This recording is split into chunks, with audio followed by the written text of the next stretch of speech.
आज की जो हमारी क्लास रहेगी BHDC 111, ठीक है, हिंदी नाटक योम एकांकी। इसमें मैं खास तौर से जितने क्वेश्चन कराने वाला हूं भाई मेरे आपके एग्जाम के लिए सारे इंपॉर्टेंट रहने वाले हैं। और अगर आप इस क्लास को कर लेते लगभग आपका पूरा सिलेबस हो जाएगा। इसमें मैंने सारे इंपॉर्टेंट क्वेश्चन ले रखे हैं, जो जो भी आपके एग्जाम में पूछा जाता है, सारे इंपॉर्टेंट टॉपिक इंपॉर्टेंट क्वेश्चन इसी वीडियो में आपको बताने वाला हूं। अगर आप इतना करके जाते तो एग्जाम में कोई बहुत ज्यादा दिक्कत आने वाली बात नहीं है। एग्जाम में सिर्फ आपको 5 क्वेश्चन करने हैं, याद रखिएगा। और जितना मैं बता रहा हूं इससे तो आपको एग्जाम में 5 क्वेश्चन 100% मिल ही जाएगा। तो देखिएगा, पहला जो क्वेश्चन भाई मेरे आपको एग्जाम में 100% आएगा, हिंदी नाटक का स्वरूप और विकास बताइए। भाई मेरे हिंदी में नाटक लिखने की परंपरा कब से शुरू हुई और नाटक कैसे लिखे गए। तो देखिएगा, अगर हम लोग बात करें भाई मेरे हिंदी नाटक की, तो भाई मेरे जो नाटक है एक श्रव्य दृश्य विधा है, यानी नाटक जो है उसको हम देखते भी हैं और सुनते भी हैं। अगर आप लोग देखोगे ना तो भाई नाटक क्या है, जैसे स्टेज पर नाटक होता है, तो स्टेज पर जब नाटक होता है यानी मंच पर जब नाटक होता है तो नाटक हमको दिखाई भी देता है और नाटक हमको सुनाई भी देता है। इसलिए नाटकों को हम लोग क्या कहते हैं, श्रव्य दृश्य, यानी सुनाई भी दे रहा है दिखाई भी दे रहा है। इसलिए हिंदी नाटकों की जो विधा कैसी है भाई मेरे, श्रव्य दृश्य, यानी नाटक आंखों से दिखता भी है और कानों से हम लोग उसको सुनते भी हैं। इसलिए उसको बोलते हैं भाई मेरे श्रव्य दृश्य विधि है, जिसका उद्देश्य क्या है, नाटक का उद्देश्य होता मंच पर संवाद करना। भाई नाटक अगर आप कोई देखोगे तो उसमें जो नायक होते हैं, यानी उसमें जो हीरो है हीरोइन है या जो उसमें पात्र हैं, वो आकर क्या करते हैं, संवाद करते हैं, बातचीत नहीं करते। जैसे भाई कोई नाटक होगा तो उसमें लोग मंच पर आते हैं, एक्टर आते हैं और आपस में क्या करते हैं, संवाद करते, बातचीत करते ना। दूसरा, इसमें अभिनय होता है। नाटकों में हमें संवाद यानी बातचीत, जैसे मंच पर स्टेज पर जब कलाकार आते हैं तो कलाकार क्या करता है भाई, अपना संवाद करता है, बात करते हैं। दूसरा, इसमें दृश्य भी होते हैं भाई, अलग अलग दृश्य होता ना, कभी जैसे कोई गांव का दृश्य है, कोई खेत खलिहान का दृश्य है या कोई शहर का दृश्य है, यानी अलग अलग दृश्य भी बदलते रहते हैं अगर आप लोग नाटक देखोगे। तो इसके माध्यम से जीवन की घटनाओं को प्रस्तुत हम किसमें करते भाई मेरे, नाटकों के माध्यम से। यानी जो नाटक होते हैं उसके जरिए हम लोग भाई मेरे हमारे जीवन में जो जो घटनाएं घटती हैं उन घटनाओं को प्रस्तुत करने के लिए नाटकों का सहारा लिया जाता है। और नाटकों की सबसे बड़ी विशेषता यही कि नाटक भाई मेरे आंखों से देखा भी जाता है और कानों से सुना जाता है, और यह मंच यानी स्टेज पर इसका परफॉर्मेंस किया जाता है। नाटकों की ही बात करेंगे तो हम बात करें भाई, नाटक जो है इसके कथानक में संवाद के देखो, नाटक कोई भी होता ना उसमें संवाद होता है, यानी जैसे नायक नायिका है, हीरो हीरोइन है, वो भाई आपस में क्या करते हैं, बातचीत करते हैं ना। ऐसे ही तो नाटक बढ़ता है, आगे चलता है ना। तो नाटकों में संवाद सबसे ज्यादा इंपॉर्टेंट है कि जो उसमें बातचीत हो रही है, ठीक है। जिसे नाटकों में भाई मेरे पात्र होते हैं, जैसे कोई नाटक है, जैसे मान लीजिए भाई एक नाटक है अंधेर नगरी, तो भाई अंधेर नगरी का अगर कोई नाटक कर रहा तो उसमें कोई राजा बना है या कोई अलग अलग पात्र बने होते हैं, तो लोग क्या करते हैं, चरित्रों के माध्यम से भाई मेरे चरित्र चित्रण नाटकों की सबसे ज्यादा विशेषता है। भाई किसी नाटक को अगर आप लोग पढ़ेंगे तो उसमें जो चरित्र हैं, जैसे अंधेर नगरी नाटक को देखोगे तो उसमें राजा हैं, उसके मंत्री हैं, कोतवाल हैं, तो आपको सभी दिखाई देते ना। यानी हर नाटक में अगर आप देखोगे तो पात्र होते हैं, यानी उसमें एक प्रकार से कैरेक्टर होंगे। दूसरा, नाटकों में क्या होता, नाटकों में संघर्ष होता है, जैसे कोई समस्या है, कोई प्रॉब्लम है, कोई लड़ाई झगड़ा है या कोई सिचुएशन है, नाटकों में संघर्ष और द्वंद्व होता है। नाटक भाई मेरे मंच पर प्रस्तुत किए जाते हैं, किसी स्टेज पर अगर आप देखोगे तो नाटकों को हम लोग प्रस्तुत करते हैं, समझ गए। यानी नाटक क्या होता है भाई मेरे, हमेशा स्टेज पर होता है। नाटक वो नहीं है जो किताब में लिख दिया तुमने पढ़ लिया, वो नाटक नहीं है। नाटक वही है जो स्टेज पर होता है, जैसे रामलीला नहीं होती, देखा होगा ना, तो नाटक वही है जिसका स्टेज पर मंचन किया जा रहा हो, यानी मंचन होता है। नाटक सामाजिक होते हैं भाई, किसी सामाजिक समस्या पर नाटक हो सकते हैं, गरीबी है, महंगाई है, शोषण है, इस पर कोई ना कोई नाटक हो सकता है। सांस्कृतिक नाटक होते हैं, जैसे कोई कल्चर को लेकर के नाच गाना है, इसका नाटक होता है। या मानवीय भावनाओं को लेकर के, जैसे प्रेम है, करुणा है, इस प्रकार की भी बहुत सारे नाटक होते हैं जिनका मंचन किया जाता है। तो नाटक सामाजिक समस्या पर हो सकते हैं, जैसे दहेज है, कन्या भ्रूण हत्या है, शिक्षा है, बेरोजगारी है, इस पर भी नाटक होते हैं। सांस्कृतिक नाटक होते, कल्चर वाले भी नाटक होते जिसमें शादी विवाह, प्रेम, समर्पण, खान पान इसका जिक्र है, ऐसे भी नाटक होते हैं। अब हम बात करें भाई हिंदी नाटकों का विकास कैसे हुआ। भाई भारत में या हिंदी भाषा में नाटक कैसे लिखे जाने लगे और नाटकों की परंपरा कैसे शुरू हुई। तो देखिए भाई, प्राचीन काल में अगर आप लोग देखोगे तो संस्कृत में नाटक लिखा जाता था। किसमें? संस्कृत में नाटक लिखा जाता था। भरत मुनि एक नाम है भाई मेरे, भरत मुनि। भरत मुनि ने एक किताब लिखी जिसका नाम है भाई नाट्य शास्त्र। उसी के आधार पर कह सकते हैं नाटक लिखना शुरू हुआ। भारत में अगर आप देखो तो भाई मेरे कालिदास, कालिदास का नाम सबने सुना होगा।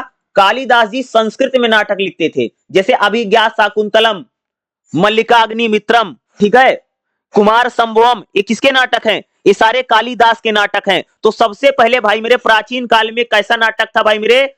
संस्कृत नाटक होते थे, जिसमें कालिदास के कुछ नाटकों को मैंने बताया, जैसे अभिज्ञा शाकुंतलम, मल्लिका अग्निमित्रम, जिसमें प्रेम कहानियां इसमें भरी हुई हैं, ठीक है। अभिज्ञा शाकुंतलम जिसमें अभिज्ञान और शकुंतला के बारे में बताया गया है। मल्लिका अग्निमित्रम जिसमें मल्लिका और अग्निमित्र की प्रेम की कहानियां हैं। तो ये सारे किसके नाटक भाई? कालिदास के नाटक हैं। तो कालिदास प्राचीन काल में अगर नाटक लिख रहे हैं, या कह सकते हैं मध्यकाल में, तो कालिदास जो है दरबारी कवि, ठीक है, और नाटकों में सबसे, अरे संस्कृत के सबसे बड़े विद्वानों में बड़ा नाम कालिदास। तो इनके नाटक, इन्होंने नाटक लिखे हैं। उसी प्रकार से अगर आप देखो भाई मेरे मध्यकाल में, जब हम मध्यकाल में पहुंचते हैं तो भारत में हिंदी नाटकों का शुरुआत का भाव रहा। भारत में नाटक की परंपरा वैसे रही नहीं है। भारत में अगर आप देखोगे तो रामलीला, नाटकों में रामलीला की शुरुआत मध्यकाल में हुई।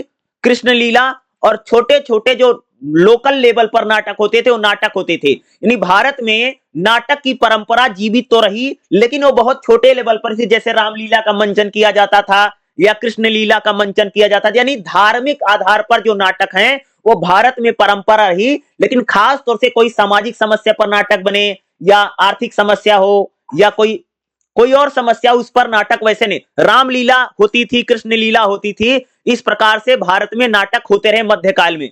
लेकिन जब आधुनिक काल आया, जब भाई मेरे 19वीं शताब्दी में कह सकते कि भारत में नाटक लिखने की परंपरा की शुरुआत हुई।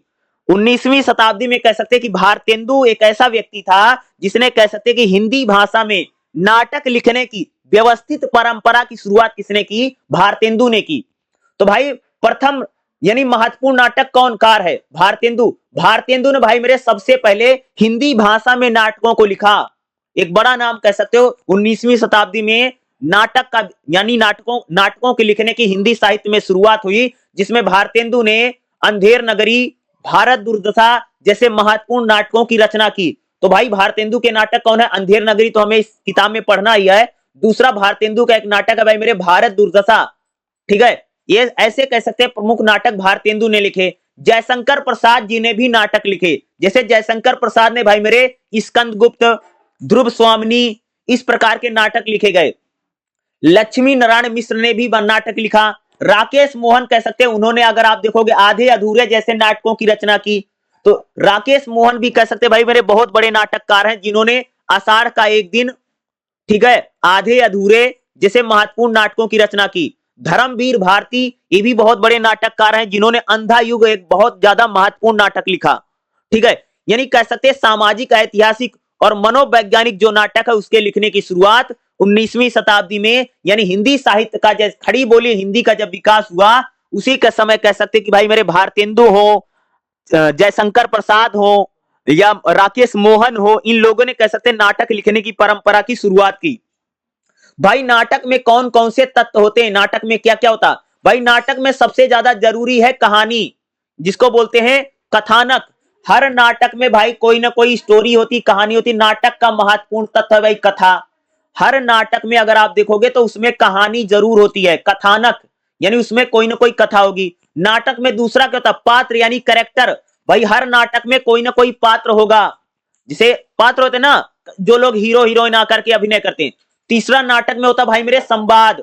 नाटकों में संवाद यानी कलाकार जो होते हैं ना आपस में बातचीत करते हैं ना, बातचीत जो संवाद होता नाटकों में। तीसरा नाटकों में होता भैया संघर्ष, जैसे नाटक में संघर्ष है, युद्ध है, या कोई सामाजिक समस्या नाटकों में।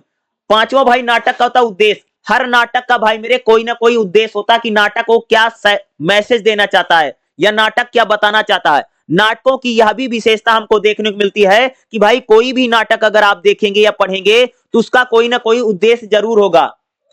अगला होता भाई देश काल। भाई हर नाटक में समय और स्थान का जिक्र जरूर होता है, कि भाई किस समय का नाटक है, कौन सी जगह का नाटक है, प्राचीन काल नाटक है या आधुनिक काल का नाटक है, नाटक कहाँ का है, गांव का है, शहर का, देहात का। तो नाटक में देश काल। दूसरा नाटकों में होता भाई रंगमंच। नाटक हमेशा मंच पर प्रस्तुत किए जाते हैं, स्टेज पर इनका मंचन होता भाई मेरे। नाटक कोई ऐसा नहीं किताब में लिख दिया नाटक हो गया। नाटकों को बाकायदा स्टेज पर यानी टेबल कुर्सी मेज लगा करके उस पर नाटक दिखाया जाता है भाई मेरे। नाटक में मंच विधान इंपॉर्टेंट है। और अगला होता अभिनय। नाटक में भाई मेरे जो नायक नायिका होते हैं या जो विलन उलन होते हैं वो आकर के क्या करते, अभिनय करते हैं। ठीक है, अभिनय करते ना। तो ये नाटक का तत्व है भाई मेरे। नाटकों के क्या है, तत्व है। नाटकों के प्रकार क्या, नाटक भाई मेरे कितने प्रकार का होता है। तो सबसे पहला जो नाटक होता है भाई कथ्य के आधार पर। जैसे ऐतिहासिक नाटक होता ना, जैसे कोई इतिहास की घटना है उस पर कोई नाटक लिख दिया, जैसे चंद्रगुप्त नाटक है, स्कंदगुप्त नाटक है, ध्रुव स्वामिनी नाटक है। इतिहास के जो कैरेक्टर हैं इतिहास में, जैसे हरिश्चंद्र हैं, राजा राम मोहन राय, इन पर भाई हरिश्चंद्र पर नाटक है ना, सत्यवादी राजा हरिश्चंद्र। तो भाई ऐसे एक ऐसे नाटक हैं, ये ऐतिहासिक नाटक है, इतिहास के आधार पर नाटक। दूसरा तो भाई सामाजिक नाटक। समाज में कोई समस्या है, जैसे दहेज है, कन्या भ्रूण हत्या है, या विधवा विवाह है, या कह सकते शिक्षा है, सामाजिक समस्याओं पर भी नाटक लिखे जाते। अगला पौराणिक नाटक।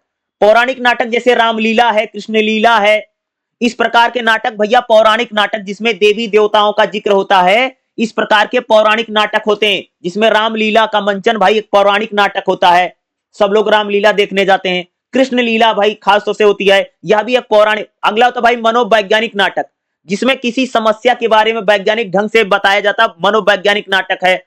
प्रयोगवादी नाटक, जिसमें बहुत ज्यादा प्रयोग किया। स्वरूप के आधार पर कैसे नाटक होते हैं, त्रासदी। बहुत सारा नाटक अगर आप देखोगे उसमें ट्रेजेडी है, त्रासदी है, कोई कोई कोई महिला का संघर्ष है या कोई पुरुष का संघर्ष है। हास्य नाटक भाई मेरे सबसे ज्यादा होते हैं। जैसे अगर आप देखोगे अंधेर नगरी एक हास्य नाटक है, जिसमें हंसा करके जनता को मैसेज दिया जाता है, वो बोलते भाई हास्य नाटक। अगला तो भाई प्रहसन। छोटे नाटकों को प्रहसन बोलते हैं। एकांकी यानी बड़े नाटक का कोई एक पार्ट को एकांकी बोलते हैं। रेडियो नाटक भाई मेरे, रेडियो आप लोगों ने खूब सुना होगा। रेडियो पर जो नाटक आते हैं, क्योंकि रेडियो पर जो नाटक आता है वो हमको दिखाई नहीं देता है, वो सिर्फ सुनाई देता है।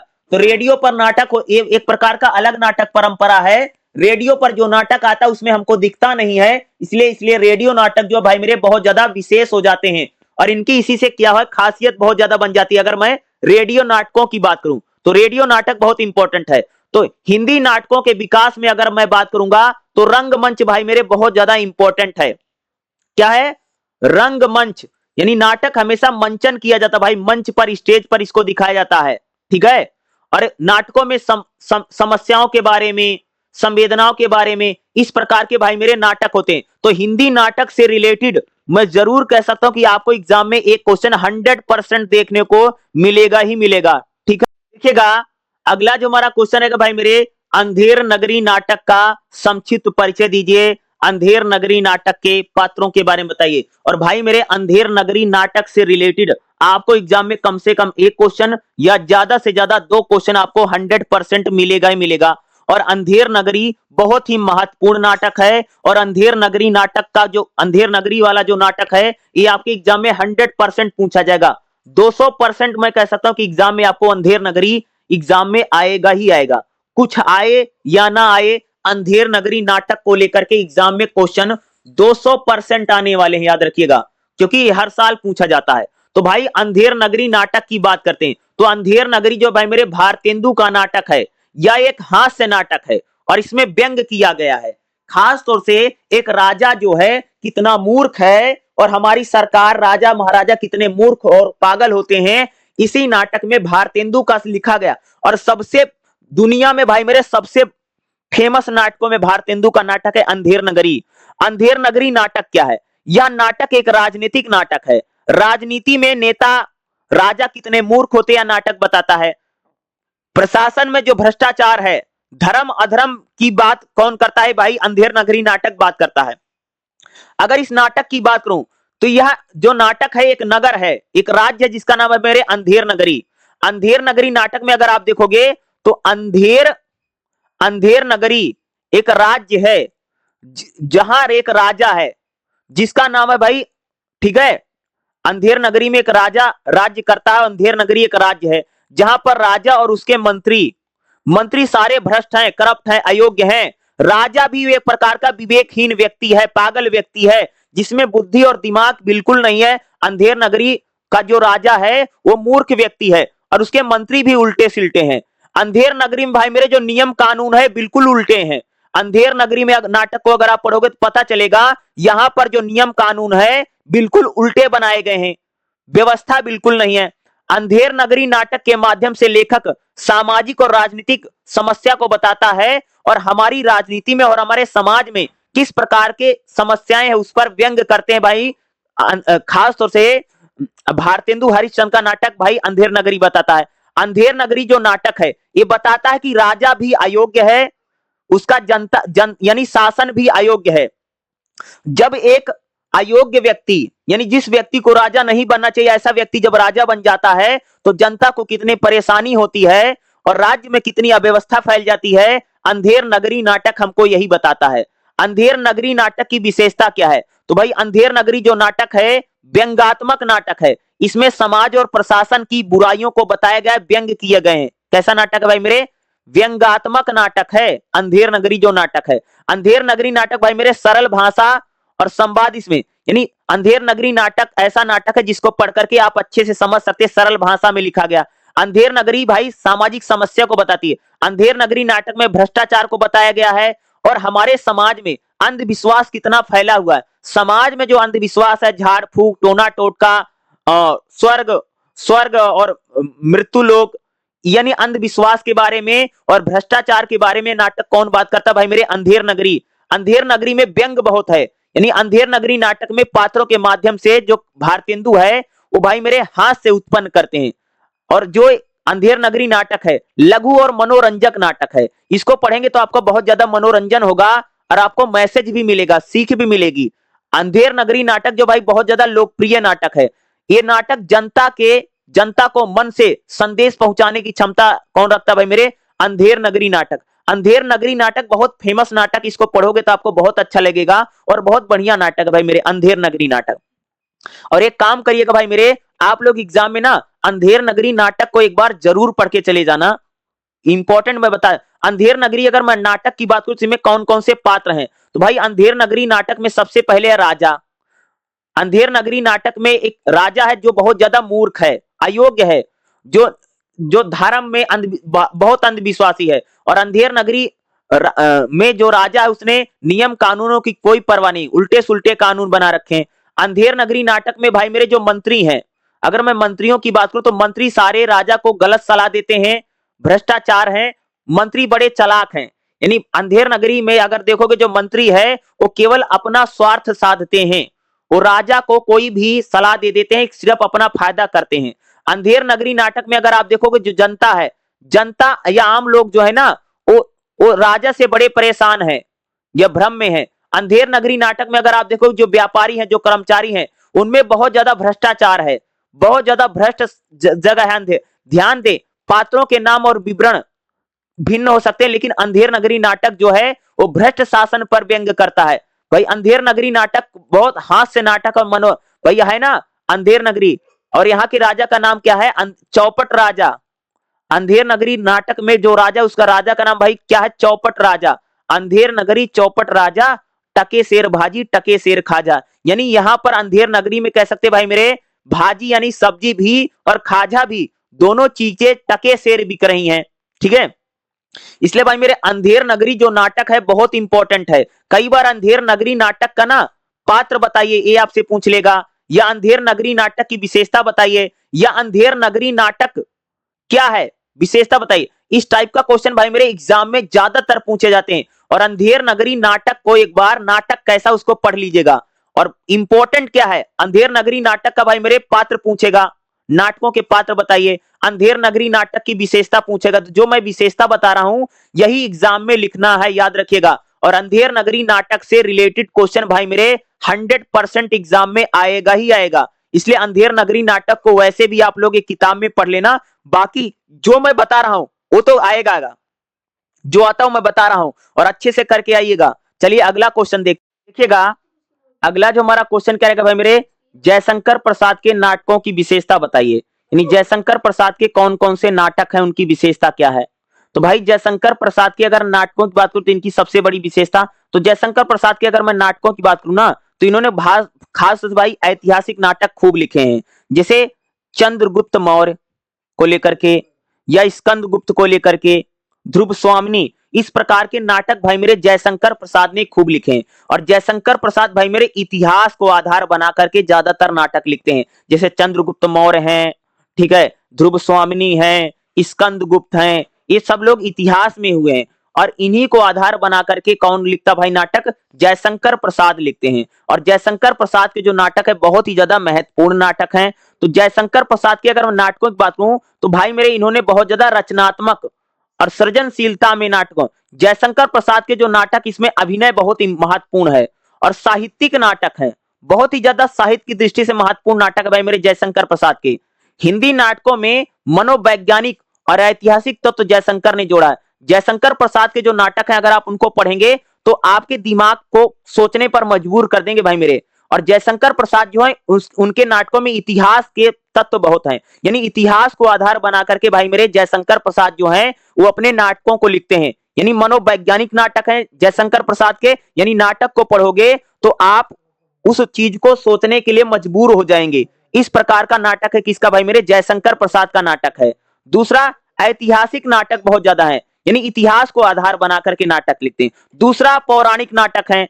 जयशंकर प्रसाद के जो नाटक है इतिहास और भारतीय परंपराओं पर आधारित नाटक है, यानी जयशंकर प्रसाद ने भाई मेरे इतिहास को आधार बना करके, जैसे चंद्रगुप्त मौर्य हैं, स्कंदगुप्त हैं, जयद्रथ है, इनको आधार बना करके इतिहास में नाटक लिखते हैं। और जो हमारी भारतीय कथाएं हैं, इसको जैसे जैसे स्कंदगुप्त नाटक है, ध्रुव स्वामिनी जयशंकर प्रसाद का नाटक है, जयद्रथ वध नाटक है, तो सारे इतिहास के कैरेक्टर हैं। इस प्रकार से नाटक कौन लिखता है भाई मेरे, जयशंकर प्रसाद लिखते हैं। जयशंकर प्रसाद के नाटक क्या भाई, मनोवैज्ञानिक नाटक हैं, यानी इन नाटकों को पढ़ोगे तो आपको आंतरिक भावना, संघर्ष और मनोविकार को पता चलेगा। यानी जयशंकर प्रसाद के नाटक भाई मेरे मनोवैज्ञानिक नाटक हैं। इन नाटकों को पढ़ने से पढ़ने वाले भाई मेरे चीजों को सोचने के लिए मजबूर हो जाते हैं कि कैसे हो रहा है, यानी पढ़ने वाले के दिमाग पर असर कौन करता भाई मेरे, जयशंकर प्रसाद के नाटक। जयशंकर प्रसाद कोई हंसी मजाक का नाटक नहीं लिखते भाई मेरे, बहुत ही ज्यादा मनोवैज्ञानिक, यानी दिमाग को सोचने के लिए आपको मजबूर कर देंगे इनके नाटक, आपको कि आप उनको सोचिए, विचार विमर्श करिए। इस प्रकार का नाटक कौन लिखता भाई मेरे, जयशंकर प्रसाद लिखते हैं, ठीक है। भाषा इनकी बहुत सुंदर है। जैसे जयशंकर प्रसाद की अगर आप देखोगे तो इनके नाटकों में भाषा बहुत बढ़िया है, भावपूर्ण भाषा है, काव्यात्मक भाषा में, कविता की भाषा में नाटक लिखते हैं। संवाद इनके नाटकों में बहुत बढ़िया होता है। ज्यादातर भाई मेरे संस्कृत के शब्दों का प्रयोग नाटकों में खूब करते हैं और इतिहास के आधार पर नाटक लिखते हैं, इसलिए इतिहास की जो चीजें हैं वो नाटकों में दिखाई देती हैं। इनके नाटकों में बड़ा संघर्ष है, युद्धों को लेकर के, लड़ाई को लेकर के, क्योंकि इतिहास को आधार बना करके नाटक लिखते हैं तो इनके नाटकों में बड़ा संघर्ष है। यानी जैसे चंद्रगुप्त मौर्य हैं, स्कंदगुप्त हैं, ध्रुव स्वामिनी नाटक है, तो इसमें संघर्ष बहुत है। यानी इनके नाटकों में नैतिकता होती है। ऐतिहासिक नाटक, इतिहास को, सामाजिक समस्याओं पर नाटक किसने लिखा भाई मेरे, जयशंकर प्रसाद ने। समाज में भाई गरीबी है, महंगाई है, शोषण है, इस प्रकार के नाटक हैं। जयशंकर प्रसाद के नाटकों भाई जीवन के मूल्यों के बारे में बात करते हैं, यानी हमारे जीवन में आदर्शों की बात करते हैं कि भाई हमको यानी अनुशासन में रहना चाहिए, डिसिप्लिन में। जयशंकर प्रसाद के नाटक के भाई मंचन किए जा सकते हैं, यानी जयशंकर प्रसाद के नाटकों को मंच पर प्रस्तुत करने के योग्य हैं। जयशंकर प्रसाद के नाटकों को आप स्टेज पर प्ले कर सकते हैं, मंचन कर सकते हैं, इसको संवाद कर सकते हैं। जयशंकर प्रसाद के नाटकों में घटनाएं हैं, संवाद है, दृश्य है, ये सारा चीजें जयशंकर प्रसाद के नाटकों में दिखती है। जयशंकर प्रसाद के भाई मेरे जो नाटक है आधुनिक नाटक हैं। जयशंकर प्रसाद ने रूढ़िवादी नाटक और परंपरा के नाटकों को नहीं लिखा है। जयशंकर प्रसाद आधुनिक नाटककार हैं, मनोवैज्ञानिक नाटक लिखता है। जयशंकर प्रसाद के नाटक मनोरंजन नहीं है, बल्कि समाज को संदेश देते हैं, जनता को संदेश देते हैं और हम लोगों को सोचने और समझने के लिए मजबूर करते हैं। क्योंकि जयशंकर प्रसाद भाई मेरे इतिहास को आधार बना करके नाटक लिखता है, कोई हंसी मजाक वाले नाटक नहीं लिखते हैं। जयशंकर प्रसाद बहुत ही सीरियस नाटक लिखने वाले आदमी है भाई मेरे जयशंकर प्रसाद। दूसरा, आप जयशंकर प्रसाद को क्या कह सकते हो कि इनके जो नाटक हैं आपको भाई मेरे सोचने के लिए विवश कर देंगे कि आप इनको सोचिए। जयशंकर प्रसाद भाई मेरे इतिहास में जो जैसे इतिहास में चंद्रगुप्त मौर्य हुए हैं, स्कंदगुप्त हुए हैं, ध्रुव स्वामिनी हुई हैं, तो ऐतिहासिक नाटक ज्यादा है। यानी जयशंकर प्रसाद अपने नाटकों के जरिए भाई मेरे हम लोगों को इतिहास के प्रति जागरूक करना चाहते हैं। और मनोवैज्ञानिक नाटक है, ताकि आप इनके नाटकों को पढ़ो तो आप सोचने के लिए मजबूर हो जाएं कि ये कैसे हुआ। तो जयशंकर प्रसाद भाई मेरे इस प्रकार के नाटक लिखते हैं, समझ रहे हो। बहुत ही ज्यादा महत्वपूर्ण और बहुत ही ज्यादा इंपॉर्टेंट नाटक लिखने वाला व्यक्ति कौन है भाई मेरे? जयशंकर प्रसाद। तो जयशंकर प्रसाद के नाटकों को लेकर के एग्जाम में भाई मेरे क्वेश्चन आपको जरूर देखने को मिलेगा। और इनके नाटकों का मैंने नाम भी बता दिया, स्कंदगुप्त है, ध्रुव स्वामिनी है, ठीक है, या चंद्रगुप्त है, ठीक है। इन्होंने इतिहास को आधार बना करके खूब नाटक लिखा। और कह सकते हैं इनके नाटक बहुत बढ़िया नाटक हैं। भाषा इनकी थोड़ी संस्कृत में चली जाती है जयशंकर प्रसाद की, ठीक है, लेकिन नाटक नंबर 1 के हैं। और जयशंकर प्रसाद के नाटकों को लेकर के भी एग्जाम में भाई मेरे आपको क्वेश्चन 100% आएगा। अगला जो हमारा क्वेश्चन है भाई मेरे, जयशंकर प्रसाद का नाटक स्कंदगुप्त को बताओ, क्योंकि ये बहुत बार पूछा गया है। स्कंदगुप्त यानी जयशंकर प्रसाद का नाटक है भाई मेरे, क्या है? स्कंदगुप्त है, स्कंदगुप्त है, ठीक है। तो स्कंदगुप्त की नाटक की हम लोग बात करेंगे। तो नाटक कौन सा है? यहां पर मैंने थोड़ा गलत टाइप कर दिया था, गलत कर दिया है। तो भाई ये जो नाटक है क्या है? स्कंदगुप्त नाटक है जयशंकर प्रसाद का। जो बता रहा हूं उसको ध्यान दीजिएगा, ठीक है। तो नाटक जो है स्कंदगुप्त नाटक किसने लिखा भाई मेरे? जयशंकर प्रसाद ने लिखा। और स्कंदगुप्त नाटक को लेकर के एग्जाम में क्वेश्चन 100% आएगा, याद रखिएगा, ठीक है। तो स्कंदगुप्त नाटक को लेकर के आएगा। तो स्कंदगुप्त किसका नाटक है भाई मेरे? जयशंकर प्रसाद का। और ये नाटक में है क्या? तो अगर नाटक की बात करूं तो ये जो नाटक है स्कंदगुप्त, इसमें स्कंदगुप्त राजा है भाई मेरे, उनके बारे में बताया गया। स्कंदगुप्त राजा की वीरता के बारे में बताया गया। स्कंदगुप्त जो राजा है इनका शासन कैसे था, इनका प्रशासन कैसे था, ये सारी बातें स्कंदगुप्त नाटक में बताई गई हैं। स्कंदगुप्त बहुत ही ज्यादा भाई मेरे वीर राजा हुए हैं, बहुत ज्यादा बलशाली और बहुत ज्यादा कुशल राजा, बढ़िया शासन इनका था स्कंदगुप्त का। स्कंदगुप्त जो भाई गुप्त साम्राज्य का एक बहुत बड़ा राजा हुआ, शासक हुआ है। गुप्त साम्राज्य में स्कंदगुप्त भाई मेरे राजा हुए हैं, उन्हीं के ऊपर लिखा गया नाटक है भाई मेरे स्कंदगुप्त। स्कंदगुप्त नाटक में राजा के साहस के बारे में, राजा कितना वीर है, स्कंदगुप्त राजा की नीतियों के बारे में, स्कंदगुप्त राजा कैसे बने, या स्कंदगुप्त ने किन कठिन परिस्थितियों में अपने शासन को चलाया है, इस प्रकार की घटना इस नाटक में है। स्कंदगुप्त नाटक में भाई राजनीतिक संघर्ष, युद्ध और राजा की वीरता है। स्कंदगुप्त नाटक को अगर आप पढ़ोगे तो स्कंदगुप्त जो राजा है इन्होंने कैसे युद्ध लड़ा, कैसे जीत प्राप्त की है, और स्कंदगुप्त राजा जो है इनकी वीरता का जो वर्णन है वह भाई मेरे स्कंदगुप्त नाटक में बताया गया है। और स्कंदगुप्त कहाँ के राजा भाई मेरे? तो कहते हो गुप्त साम्राज्य में बहुत बड़े शासक हुए स्कंदगुप्त, जिन्होंने भारत के अधिकांश इलाकों को जीता। वो स्कंदगुप्त के युद्ध और वीरता का वर्णन स्कंदगुप्त नाटक में मिलता है। स्कंदगुप्त जो नाटक है राजा की व्यक्तिगत और राजनीतिक जीवन में संतुलन की कहानी को कौन बताता है भाई मेरे? स्कंदगुप्त नाटक बताता है। नाटक का सार क्या है भाई? जो स्कंदगुप्त नाटक है ना, इसमें राजनीति और राजा की वीरता के बारे में, राजा का वर्णन स्कंदगुप्त नाटक में है। राजा को राष्ट्र और धर्म की रक्षा करनी चाहिए, स्कंदगुप्त नाटक बताता है, ठीक है। स्कंदगुप्त जो नाटक है क्या बताता है कि राजा को भाई मेरे धर्म के अनुसार काम करना चाहिए और राजा को अपने राष्ट्र के लिए हमेशा तैयार रहना चाहिए। स्कंदगुप्त जो नाटक है साहस और नेतृत्व की बात करता है कि भाई संकट में हमेशा राजा को धैर्य रखना चाहिए और अपने राज्य के लिए काम करना चाहिए। स्कंदगुप्त नाटक बताता है भाई मेरे नैतिकता और ऐतिहासिक संदेश देता है। नाटक में राजा और जो प्रशासन है उसमें राजा को अपने कर्तव्यों, अपनी जिम्मेदारियों को निभाना चाहिए, वही अच्छा राजा है। स्कंदगुप्त नाटक बताता है कि राजा को अपनी जनता के प्रति ईमानदार रहना चाहिए। इससे भाई पढ़ने वालों को इतिहास से शिक्षा मिलती है। स्कंदगुप्त नाटक अगर आप पढ़ोगे तो आपको इतिहास के बारे में जानकारी मिलेगी। आप जानोगे भाई मेरे स्कंदगुप्त कितने बलशाली राजा हुए हैं और उन्होंने किस प्रकार से लड़ाइयों को जीता है। तो स्कंदगुप्त राजा की वीरता का वर्णन स्कंदगुप्त नाटक में भाई मेरे जयशंकर प्रसाद ने किया है। नाटक की विशेषता क्या है? तो भाई मेरे जो स्कंदगुप्त नाटक है बहुत ज्यादा ऐतिहासिक नाटक है। इतिहास गुप्त काल के राजा स्कंदगुप्त के जीवन पर आधारित नाटक है भाई मेरे, यानी इतिहास का नाटक है। भाषा इसकी बहुत आसान है, काव्य भाषा में, श्रृंगार भाषा में और प्रभावशाली भाषा में, सरल भाषा में स्कंदगुप्त नाटक लिखा गया है। इसमें भाई मेरे पात्र जो है मनोवैज्ञानिक चित्रण है। इस नाटक में राजा, इस स्कंदगुप्त नाटक में राजा के बारे में, मंत्री के बारे में, सेनापति के बारे में, दरबार की राजनीति के बारे में इस नाटक में बताया गया है।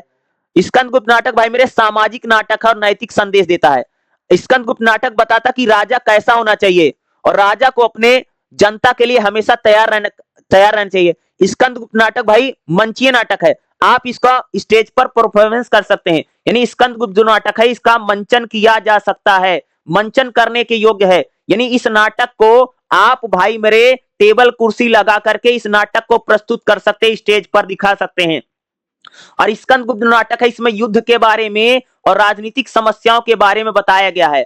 स्कंदगुप्त राजा किस प्रकार से लड़ाइयां लड़ते हैं, किस प्रकार से जीत हासिल करते हैं, स्कंदगुप्त जो नाटक है यही बताता है। और भाई मेरे बहुत ज्यादा इंपॉर्टेंट नाटक है स्कंदगुप्त, याद रखिएगा क्या है, बहुत ही ज्यादा महत्वपूर्ण नाटक है।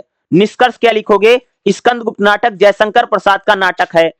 यह वीरता के बारे में, नेतृत्व के बारे में और नैतिकता का संदेश देता है। और कह सकते हैं भाई मेरे जयशंकर प्रसाद का महत्वपूर्ण नाटक है भाई मेरे स्कंदगुप्त। और इसको लेकर के एग्जाम में भाई मेरे क्वेश्चन आपको 100% देखने को मिलेगा ही मिलेगा। और जो जो मैं बता रहा हूं सारे करके जाना, क्योंकि ये क्वेश्चन यही आएंगे। और एग्जाम में भाई मेरे आपको 5 क्वेश्चन करने याद रखिएगा और अच्छे से पॉइंट बना करके लिखिएगा, क्योंकि ये नोट्स नंबर 1 के हैं। इस नोट्स के अकॉर्डिंग आप अच्छे से एग्जाम में लिख सकते हैं। भाई मेरे अगला हमारा क्वेश्चन क्या रहेगा, भीम सैनी के नाटक और उनकी विशेषता बताओ। भाई मेरे भीम सैनी को लेकर के बहुत बार एग्जाम में क्वेश्चन पूछा गया है। भीम सैनी के नाटक बताइए और भीम सैनी के नाटकों की विशेषता बताइए। तो भाई मेरे भीम सैनी एक बहुत बड़े नाटककार हैं। भीम सैनी मुख्य रूप से एक उपन्यासकार हैं और कहानी लिखने वाले हैं, लेकिन इन्होंने नाटक भी लिखे हैं। यानी भीम सैनी ज्यादातर उपन्यास लिखते हैं, कहानी लिखते हैं, लेकिन भाई मेरे भीम सैनी जो है इन्होंने नाटक भी लिखा है। भीम सैनी ने नाटकों की विशेषता क्या है, तो इन्होंने भाई मेरे सामाजिक समस्या पर नाटक खूब लिखा। किसने, भाई मेरे भीम सैनी ने। भीम सैनी ने सामाजिक समस्या जैसे शोषण है, गरीबी है, सती प्रथा है, बलि प्रथा है, महिलाओं की समस्याएं हैं, समाज में जातिवाद है, इस प्रकार के सामाजिक नाटकों को किसने लिखा, भाई मेरे भीम सैनी। तो भीम सैनी के जो नाटक है सामाजिक समस्याओं पर है, शोषण व दमन पर है, जातिवाद पर नाटक लिखे भाई मेरे, क्योंकि समाज में जातिवाद है, छुआछूत है, ठीक है, महिलाओं की समस्या है। तो सामाजिक समस्याओं पर आधारित, यानी जो समाज की समस्याएं हैं उन सामाजिक समस्याओं को कह सकते भीम सैनी जी अपने नाटकों में उसका वर्णन करते हैं। तो पहली विशेषता भीम सैनी की नाटक की है कि भाई मेरे भीम सैनी ने सामाजिक नाटक लिखा है। जो सामाजिक समस्याएं, जातिवाद है, छुआछूत है, सती प्रथा है, बलि प्रथा है, ठीक है, ऊंच नीच का भेदभाव है, समाज में गरीबी है, इस प्रकार के नाटक लिखे हैं। भीम सैनी ने भाई मेरे मनुष्य और समाज में द्वंद्व को दिखाया है। भीम सैनी ने अपने नाटकों के माध्यम से व्यक्ति और समाज में कैसे संघर्ष है इसको दिखाते हैं। यानी भीम सैनी जो भाई मेरे व्यक्ति और यानी जो आम इंसान है उसका समाज में कैसा संघर्ष है, कैसे वो जीवन जीता है, महिलाओं की संघर्ष को, पुरुषों के संघर्ष को, किसानों के संघर्ष को, आदिवासियों के संघर्ष को, मजदूरों के संघर्ष को भीम सैनी ने कह सकते हो अपने नाटकों में दिखाया। और भाई मेरे भीम सैनी की जो नाटक है सरल भाषा और अस्पष्ट भाषा भीम सैनी की। भीम सैनी ने अपने नाटकों में सरल भाषा का प्रयोग किया है, सहज भाषा का प्रयोग किया है और आम जनता को समझ में आने वाली भाषा का प्रयोग कौन करता, भाई मेरे भीम सैनी। तो भीम सैनी जो है इन्होंने सरल भाषा, अस्पष्ट भाषा और प्रभावशाली भाषा का प्रयोग अपने नाटकों में किया है। मानवीय और नैतिक मूल्यों के नाटक इन्होंने खूब लिखे हैं। भीम सैनी जो नाटक लिखे सदाचार, मानवता और सामाजिक न्याय के नाटक हैं भाई मेरे। भीम सैनी अपने नाटकों में कहते भाई हमको सदाचार यानी डिसिप्लिन में रहना चाहिए, हमको एक दूसरे की मदद करनी चाहिए। सामाजिक समस्या का, सामाजिक न्याय की बात कौन करता, भीम सैनी के नाटक हैं। भीम सैनी के नाटक है भाई वो बताते हैं जातिवाद मत करो, छुआछूत मत करो, सभी को बराबर मानो, भेदभाव किसी प्रकार का मत करिए। ये भीम सैनी जी अपने नाटकों में ऐसा संदेश देते हैं। भीम सैनी ने भाई मेरे वास्तविक और यथार्थवादी नाटक लिखे हैं। यानी भीम सैनी की जो नाटक है बिल्कुल रियल नाटक है, यथार्थवादी। सामाजिक जो समाज में समस्याएं थी उन समस्याओं का सही सही वर्णन भीम सैनी अपने नाटकों में करते हैं भाई मेरे। तो भीम सैनी के नाटक कैसे हैं, वास्तविक नाटक हैं, बिल्कुल रियल नाटक हैं। सच्ची जो सामाजिक समस्याएं, उन सामाजिक समस्याओं को भीम सैनी अपने नाटकों के जरिए इनका वर्णन करते हैं। इसलिए भीम सैनिक जो नाटक कैसे भाई मेरे, यथार्थवादी नाटक है, जीवंत घटनाओं पर इन्होंने नाटक लिखा है, सामाजिक समस्याओं को कह सकते हैं इन्होंने अपने नाटकों के माध्यम से दिखाने का प्रयास किया भाई मेरे भीम सैनी ने, सामाजिक चेतना का प्रचार किया है। भीम सैनी जो है अपने नाटकों के माध्यम से समाज सुधार की बात करते हैं, सामाजिक जागरूकता की बात, भीम सैनी अपने नाटकों में सामाजिक बदलाव की बात करते हैं, भाई समाज को बदलना चाहिए, ठीक है, समाज को जगाना, महिलाओं की समस्या बताते हैं, किसानों की समस्या बताते हैं, गरीबों की समस्या को उजागर किसने किया भाई मेरे, भीम सैनी जी ने अपने नाटकों में किया है। भीम सैनी के नाटकों की विशेषता क्या है, साहित्यिक विशेषता देखिएगा तो भीम सैनी ने भाई मेरे सामाजिक यथार्थ को दिखाया, भीम सैनी ने अपने नाटकों में गरीबी को दिखाया है, मजदूरों के जीवन का यथार्थ चित्रण किया है, भीम सैनी ने भाई मेरे सादगी और सरल भाषा का प्रयोग किया है, भीम सैनी हिंदी भाषा का प्रयोग करते हैं जो पढ़ने वालों और देखने वालों को बहुत आनंदित करती है, भीम सैनी ने भाई मेरे मनोवैज्ञानिक चित्रण किया है, भीम सैनी ने अपने पात्रों के माध्यम से विचारों का, संघर्षों का गहराई से चित्रण करते हैं, भीम सैनी ने भाई मेरे संदेशात्मक साहित्य लिखा है, भीम सैनी केवल साहित्य को मनोरंजन नहीं मानते, भीम सैनी ने अपने नाटकों के जरिए समाज को संदेश देते हैं कि भाई हमको मानवता के साथ इंसानियत रखो, भाई दया रखो, सामाजिक सामाजिक समाज में नैतिकता, समाज सुधार का संदेश कौन देता भाई, भीम सैनी अपने नाटकों के माध्यम से देते हैं, कहते भाई समाज में जातिवाद नहीं होना चाहिए, समाज में भेदभाव नहीं होना चाहिए, समाज में सभी को बराबर मानिए, जाति के आधार पर भेदभाव मत करो, सभी बराबर हैं। भीम सैनी जी कहते हैं कि भाई मेरे हिंदू मुसलमान मत करिए, या भीम सैनी अपने नाटकों के माध्यम से कहते हैं कि जातिवाद मत करो, छुआछूत मत करो, महिलाओं के साथ भेदभाव मत करो, महिलाओं को भी बराबर मानो, ऐसा संदेश भीम सैनी अपने नाटकों के माध्यम से देते हैं। सांस्कृतिक और ऐतिहासिक नाटक लिखे गए हैं, भीम सैनी ने साहित्यिक भारतीय समाज में सांस्कृतिक जो हमारा कल्चर है, ठीक है, सांस्कृतिक नाटक भी कह सकते हैं इन्होंने अपने सामाजिक पहलुओं को उजागर किया है। भीम सैनी ने भाई संघर्षों को लिखा है, जैसे महिलाओं के जीवन के संघर्षों का वर्णन भीम सैनी अपने नाटकों में करते हैं, किसानों के जीवन में जो संघर्ष है, जो परेशानी, उसका वर्णन अपने नाटकों में करते हैं, ठीक है, और हमारे अंदर जो मन में जो संघर्ष चलता रहता, काम करें कि ना करें, ये करें कि वो करें, इस प्रकार के संघर्षों का वर्णन भीम सैनी भाई मेरे अपने नाटकों में करते हैं। भीम सैनी पात्रों के माध्यम से आंतरिक संघर्ष और बाहरी संघर्ष का वर्णन उन्होंने अपने नाटकों में किया है। भीम सैनी भाई मेरे हिंदी साहित्य के एक बड़े नाटककार जिन्होंने सामाजिक चेतना के लिए यथार्थवादी और समाज को संदेश देने वाले नाटकों का वर्णन किसने किया भाई मेरे, भीम सैनी ने किया है। तो भीम सैनी भाई मेरे बहुत ही ज्यादा इंपॉर्टेंट टॉपिक है, इंपॉर्टेंट क्वेश्चन है, और आपको भाई मेरे भीम सैनी के नाटकों की विशेषता बताओ, भीम सैनी की साहित्यिक विशेषता बताओ, इस टाइप का क्वेश्चन भीम सैनी वाला आपको एग्जाम में देखने को मिलेगा ही मिलेगा। अगर आएगा तो भाई मेरे यही लिख करके आना जो मैं आपको बता रहा। अगला भाई हमारा क्वेश्चन जो रहेगा मोस्ट इंपॉर्टेंट टॉपिक आपको एग्जाम में जरूर आएगा, माधवी नाटक क्या बताओ भाई, माधवी नाटक की विशेषता बताओ, माधवी नाटक के भाई पात्रों के बारे में बताइए, या माधवी नाटक का वर्णन कीजिए। माधवी नाटक भाई मेरे बहुत ही ज्यादा इंपॉर्टेंट टॉपिक है, जरूर आएगा। तो भाई माधवी नाटक की बात करेंगे। माधवी जो है यह एक नाटक है भाई मेरे, और किसका नाटक है, धर्मवीर भारती का नाटक है जी, ठीक है। और इस नाटक की बात करेंगे तो जो माधवी नाटक है ना, नाटक में माधवी नामक एक महिला है जो नाटक की नायिका है, और पूरा नाटक भाई मेरे माधवी नाम की जो महिला है, नायिका मतलब हीरोइन कह सकते हैं, इस नाटक की सबसे बड़ी पात्र वही है, माधवी कह सकते हो। पूरा नाटक भाई मेरे माधवी नाम की जो महिला है उसे के इर्द गिर्द घूमता रहता है माधवी नाटक, और महिलाओं के संघर्ष के बारे में, यानी माधवी भाई मेरे अपने जीवन में क्या क्या संघर्ष करती है, क्या क्या दुख भोगती है, इसी का वर्णन कह सकते हैं माधवी नाटक में किया गया है। और यह भाई मेरे सामाजिक और व्यक्तिगत संघर्ष है। माधवी तो भाई समाज में है, सामाजिक समस्याएं भी महिलाओं के साथ जो होती माधवी के, लेकिन यह व्यक्तिगत संघर्ष है। माधवी नाम की एक महिला अपने जीवन में भाई मेरे किस प्रकार के संघर्ष को करती है, इस संघर्ष का वर्णन कह सकते हैं माधवी नाटक में किया गया है।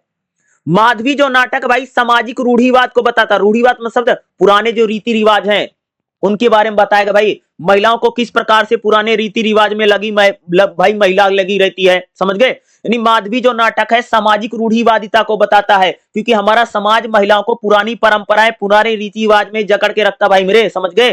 तो माधवी जो नाटक है सामाजिक रूढ़िवाद को बताता है।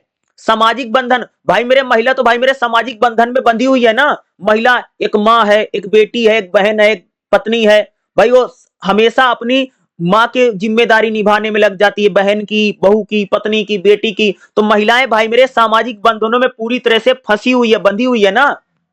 भाई महिलाओं को तो कई रिस्पॉन्सिबिलिटी, कई जिम्मेदारी है। यही तो उसका सामाजिक बंधन है कि उसको माँ की भी जिम्मेदारी निभानी है, बहन की भी जिम्मेदारी निभानी है, पत्नी की भी जिम्मेदारी निभानी है। तो ये सामाजिक बंधनों में जो है भाई हमारे समाज में महिलाएं भाई मेरे बंधी हुई है। माधवी नाटक इस बात को बताता है। नारी की पीड़ा, भाई महिलाओं के जीवन में भी भाई मेरे बहुत ज्यादा दुख दर्द तकलीफ है। महिलाओं की समस्याओं को कौन उजागर करता है? महिलाओं की भाई समाज में स्वतंत्रता नहीं है, महिला घर की चार दीवारी में कैद है।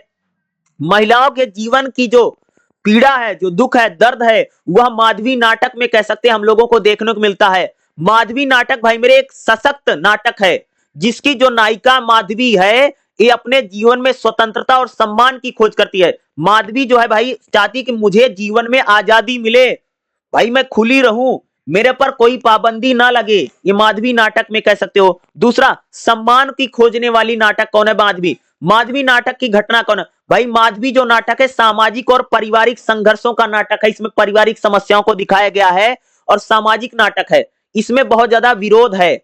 माधवी नाटक जो है समाज में महिलाओं की स्थिति को बताता है कि भाई मेरे हमारे समाज में जो महिलाएं किस प्रकार से अपने अधिकारों के लिए लड़ रही हैं। भाई महिला को भी अपने अधिकार के लिए लड़ना पड़ता है, ठीक है। महिला को पढ़ाई के लिए, लिखाई के लिए, दवाई के लिए, नौकरी के लिए, भाई महिलाओं को तमाम प्रकार से आज भी लड़ना पड़ा। भाई आज महिला को पढ़ना है, लिखना है, कहीं आना है, जाना है, तो उसको भाई हमेशा लड़ना पड़ता है। तो माधवी जो है एक महिला होने के नाते किस प्रकार से सामाजिक समस्याओं का सामना करती है और माधवी जो है भाई मेरे अपने अधिकारों के लिए क्या लड़ती है, इस नाटक में इसका वर्णन कह सकते हैं माधवी नाटक में भाई मेरे किया गया है।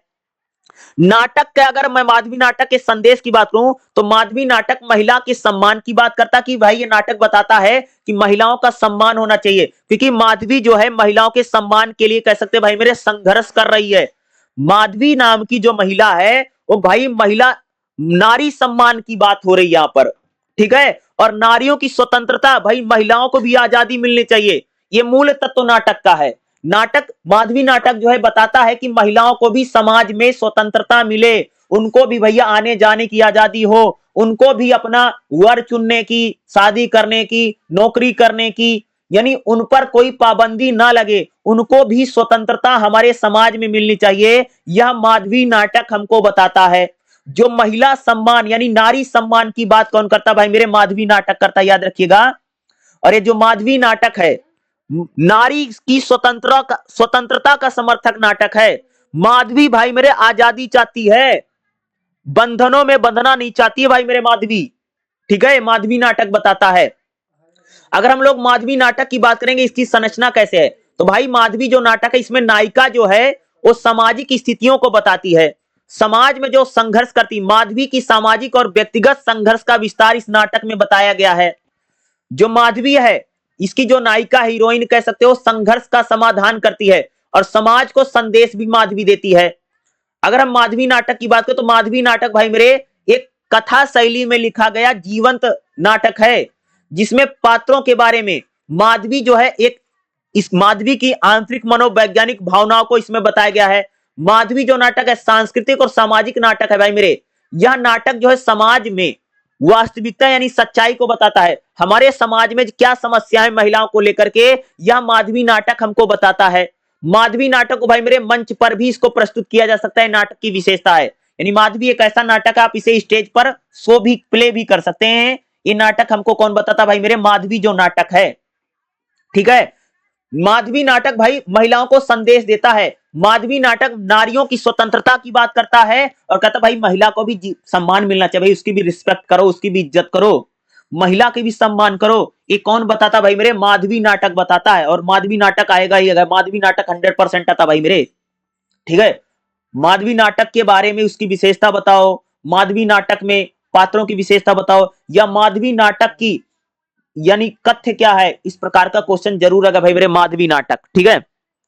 माधवी जो नाटक है हिंदी नाटक की सामाजिक चेतना को बताता है और माधवी जो नाटक है कह सकते हैं महिलाओं की विमर्श को बताता है और महिलाओं को स्वतंत्रता मिलनी चाहिए, महिलाओं को भी कह सकते हैं सम्मान मिलना चाहिए। यह नाटक भाई मेरे बताता माधवी नाटक।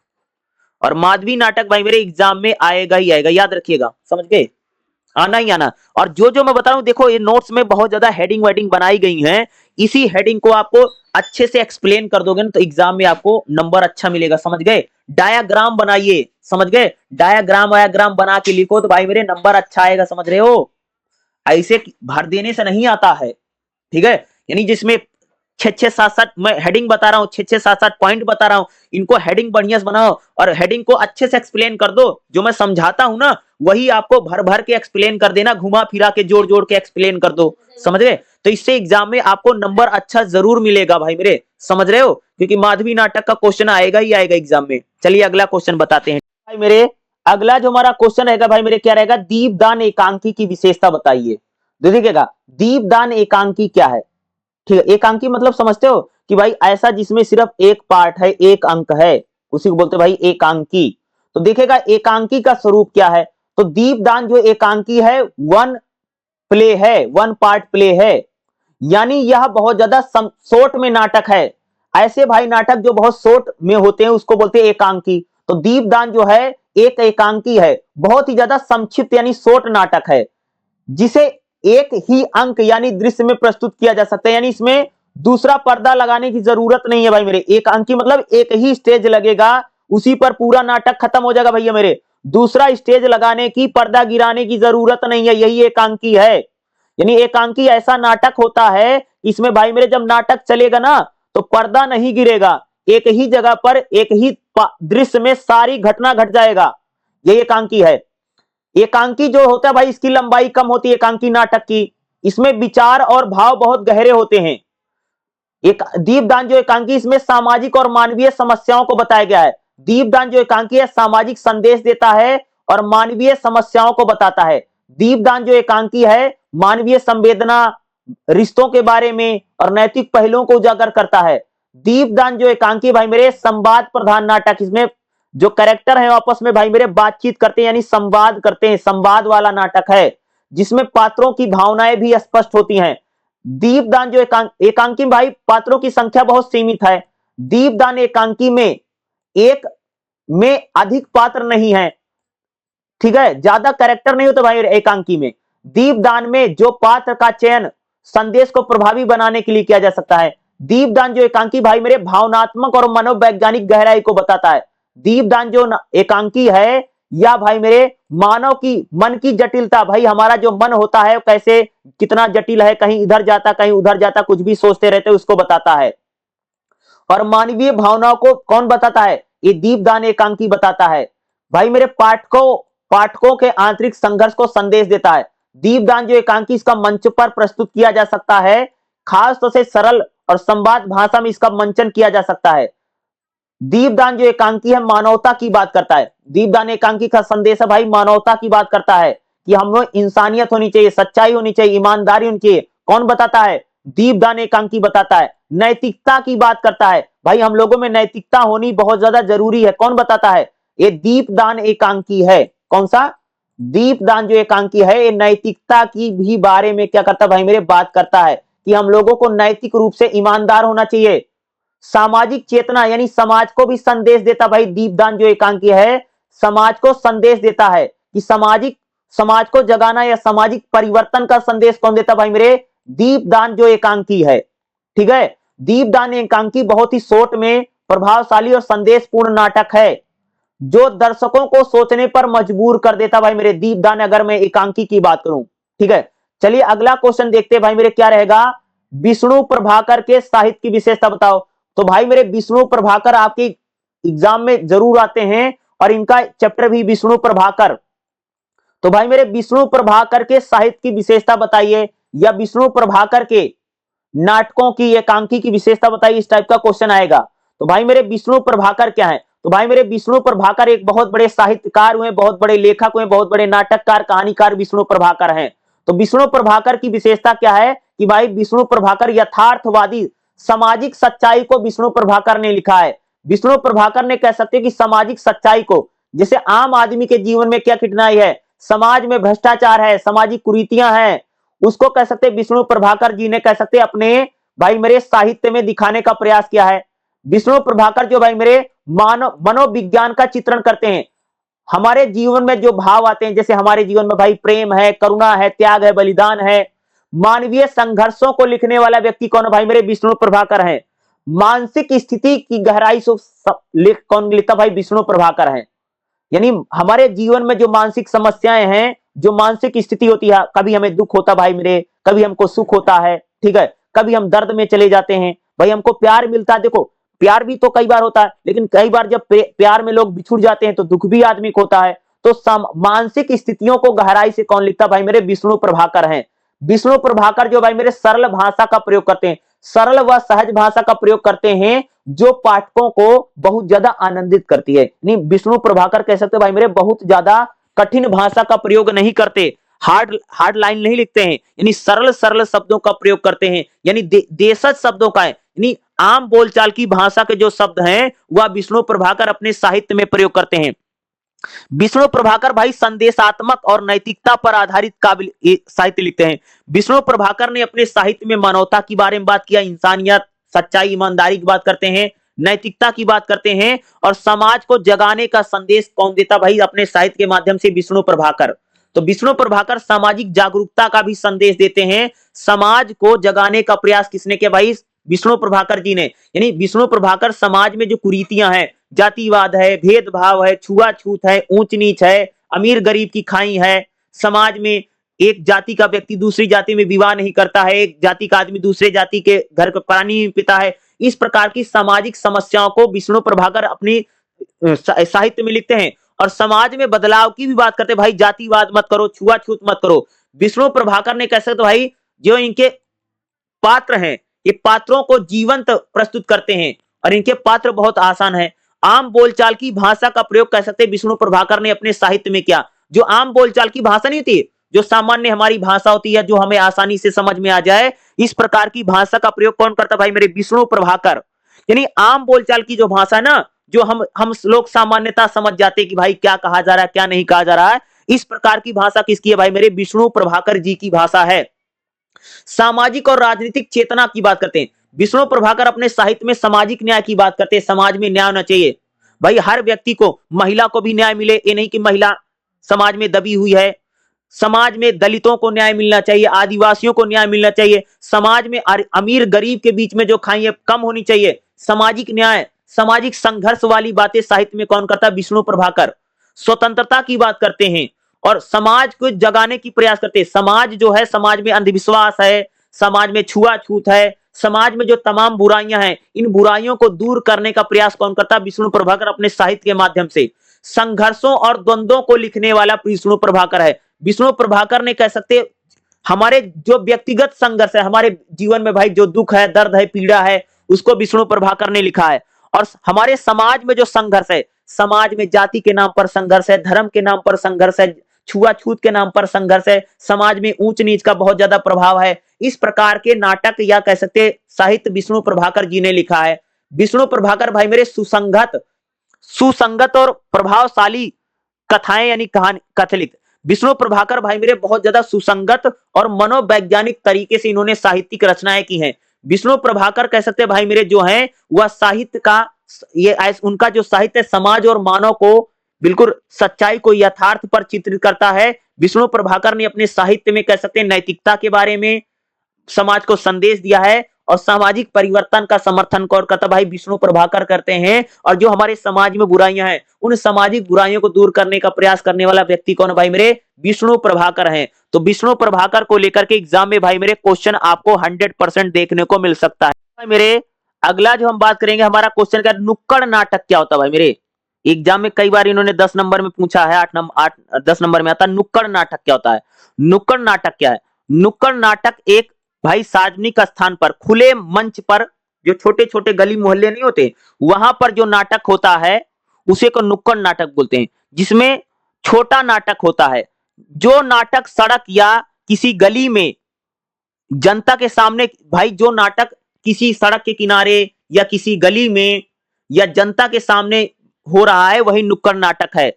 नुक्कड़ नाटक को स्टेट प्ले भी कहते हैं, यानी खासतौर से सड़कों पर ऐसे नाटक दिखाई देते हैं। जैसे कई बार आप लोग नाटक देखो ना, डमरू बजा करके कोई नाटक कर रहा है, या लड़की चल रही है, तो इस प्रकार के नाटकों को नुक्कड़ नाटक बोलते हैं। जो छोटे छोटे नाटक होते हैं, कई बार देखो ना, जैसे शराब की समस्या है या दहेज की समस्या है, इसको आकर के बहुत सारे जो यूनिवर्सिटी के स्टूडेंट होते हैं, या अगर एनसीसी वाले को बात करोगे, एनएसएस वाले जो हैं, वो इस प्रकार का भाई नुक्कड़ नाटक करते हैं। वही नुक्कड़ नाटक है जो सड़कों के किनारे नाटक प्रस्तुत किए जाते हैं, जो किसी गली मोहल्ले में स्टेज लगा करके, और कह सकते हैं भाई टेबल कुर्सी लगा करके जो नाटक हो रहा, बेंच लगा करके, वही नाटक नुक्कड़ नाटक है। यानी सड़क पर जो नाटक किए जाते हैं वही भाई नुक्कड़ नाटक होते हैं।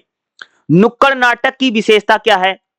तो भाई मेरे जो नुक्कड़ नाटक है, ये नाटक सड़क पे, बाजार में, स्कूल में या खुली जगह पर होते। भाई मेरे नुक्कड़ नाटक क्या है कि नुक्कड़ नाटक भाई सड़क पर होगा, बाजार में होगा, या खुली जगह, किसी गली वली में होते हैं। नुक्कड़ नाटक में सामाजिक संदेश बहुत होता है। हर नुक्कड़ नाटक भाई सामाजिक बुराई की बात करता है, सामाजिक समस्या। नुक्कड़ नाटकों में जैसे स्वच्छता को लेकर के, पर्यावरण को लेकर के, शिक्षा को लेकर के, महिलाओं के एजुकेशन को लेकर के, ठीक है, जैसे शराब और आपको लेकर के, ठीक है, इस प्रकार के नाटक भाई मेरे कौन से, तो नुक्कड़ नाटक होते हैं। नुक्कड़ नाटक में जैसे हमारे समाज में भाई मेरे युवा जो वर्ग है भाई नशे का सेवन करता है, उनको समझाने के लिए नुक्कड़ नाटक प्रस्तुत किए जाते हैं। नुक्कड़ नाटक जो था भाई मेरे बहुत कम समय का होता है। नुक्कड़ नाटक भाई मेरे 15 से लेकर के 30 मिनट तक के होते हैं। बहुत बड़ा नाटक नहीं होता, यानी 15 मिनट से लेकर के आधे घंटे तक के नाटक जो होते हैं भाई मेरे, ये नुक्कड़ नाटक होते हैं, और सीधे जनता के सामने होते हैं, गली मोहल्लों में, चौराहों पर होते रहते हैं। खास तौर से ये नाटक भाई मेरे जो स्टूडेंट होते हैं या कोई सामाजिक संगठन है, जैसे एनजीओ होते हैं, उन लोगों को जाकर के कोई समस्या बताते हैं, जैसे गरीबी की समस्या है, कन्या भ्रूण हत्या है, या खास तौर से शराब का सेवन भाई हमारे समाज में खूब लोग करते हैं। देखते नहीं, लोग नशा खूब करते हैं, तो युवाओं को बताते भाई नशा मत करो, नशा मत कीजिए, नशा आपको खा रहा है, नशा करने से आपको सब कुछ बर्बाद हो जाएगा। इस प्रकार के छोटे छोटे नाटक सड़कों, गली मोहल्ले में रहे, वही नुक्कड़ नाटक भाई मेरे। नुक्कड़ नाटक में भाषा बहुत सरल होती है। नुक्कड़ नाटकों की भाषा बहुत सरल है, क्योंकि गली मोहल्लों में होते हैं, सड़कों पर होते हैं, ताकि आम लोग इसको समझ सकें। आम लोगों को समझ में आने वाली भाषा का प्रयोग भाई मेरे नुक्कड़ नाटकों में होता है। मंचों पर खास तौर से प्रस्तुत किए जाते हैं। इनके जो मंच होते हैं बहुत साधारण होते हैं, छोटा सा भाई टेबल उबल कुर्सी उर्सी लगा करके या बल्ली वल्ली गाड़ करके नाटक शुरू कर देते हैं। इनके लिए बहुत बड़ा स्टेज नहीं होता, छोटा सा इनका एक स्टेज होता है, स्टूल लगाकर भी नाटक कर देता है, समझ गए? या तख्त नहीं होता, तख्ता नहीं होता, 3-4 तख्ता मिला है, उसी पर जोड़ करके उस पर नाटक कर देते हैं। तो इस प्रकार के नाटकों का ऐसा मंच होता है। ये जो नाटक होते हैं इसमें पात्र बहुत कम होते हैं। नुक्कड़ नाटकों में जो पात्र हैं 2-3 पात्र होते हैं, इससे ज्यादा नहीं होते। 2-3 से ज्यादा पात्र कैरेक्टर नहीं होते भाई मेरे नुक्कड़ नाटकों में, क्योंकि छोटे टाइम का नाटक है, तो इसमें कैरेक्टर बहुत ज्यादा नहीं। नुक्कड़ नाटकों की अगर बात करूं तो नुक्कड़ नाटकों में अगर आप देखोगे पात्रों की जो संख्या है वो बहुत ज्यादा अधिक नहीं रहती है। नुक्कड़ नाटक भाई मेरे प्रत्यक्ष रूप से दर्शकों को दिखाए जाते हैं और सीधा जनता के सामने प्रस्तुत किए जाते हैं। गली मोहल्लों में, चौराहों पर प्रस्तुत किए जाते हैं, खुली जगह पर।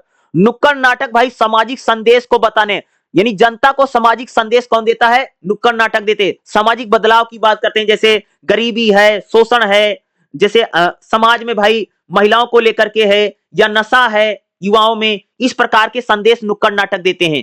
मनोरंजन करना, नुक्कड़ नाटक भाई जनता को बहुत ज्यादा मनोरंजन करते हैं और मनोरंजन करके उनको शिक्षा देते हैं।